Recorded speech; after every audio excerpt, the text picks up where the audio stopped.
Jean-René a attendu de savoir lire et écrire à l'âge de 43 ans. Ça ne rajeunit pas. C'est la photo classique. Ici, j'étais là. C'est la bande des petits loustiques, là. J'avais 7-8 ans à l'époque. C'était des gens en souffrance. Jean-René, 63 ans, a été marqué par sa scolarité. En primaire, impossible d'apprendre la lecture et l'écriture. Dès lors, aller à l'école devient un supplice.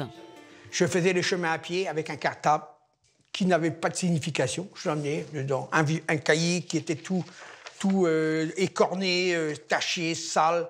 C'est ça le souvenir de l'école que j'ai. Et c'était quoi d'être illettré? C'est une jeunesse complètement pourrie, quoi. Une souffrance, quoi. Il n'y a pas de mots pour qualifier la souffrance d'un jeune gamin qui ne sait pas. À 20 ans, alors qu'il ne sait écrire que son nom et son prénom, Jean-René rencontre Huguette. Voilà. Là, on voit qu'on a vieilli. Avec ma princesse.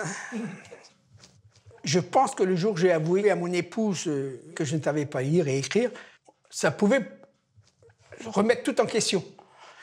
Et j'aurais compris d'ailleurs. Même si je l'aurais mal vécu, j'aurais compris. Ça vous a fait peur? Non, j'ai dit je continue. Je pense que ça a fait que renforcer notre amour. Pendant des années, Jean-René cache son illettrisme à ses 5 enfants. À 43 ans, alors qu'il perd son travail à l'usine, Jean-René décide de briser le tabou.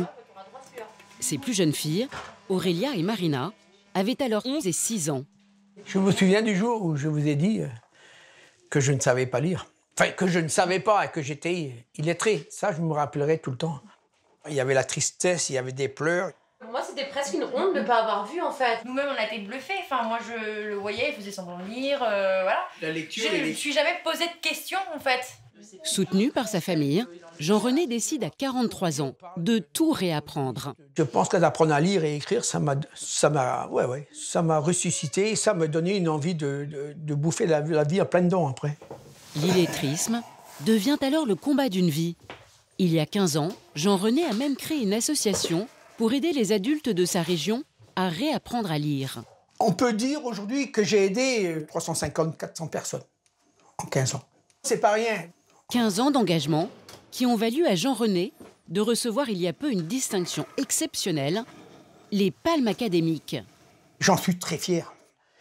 Et c'est un petit peu phénoménal qu'un ancien illettré reçoive aussi, au même titre qu'un enseignant, les palmes académiques. C'est des choses complètement inimaginables. Malgré ces initiatives citoyennes, l'illettrisme touche encore en France 2 500 000 personnes. Pour endiguer ce phénomène, les spécialistes sont unanimes.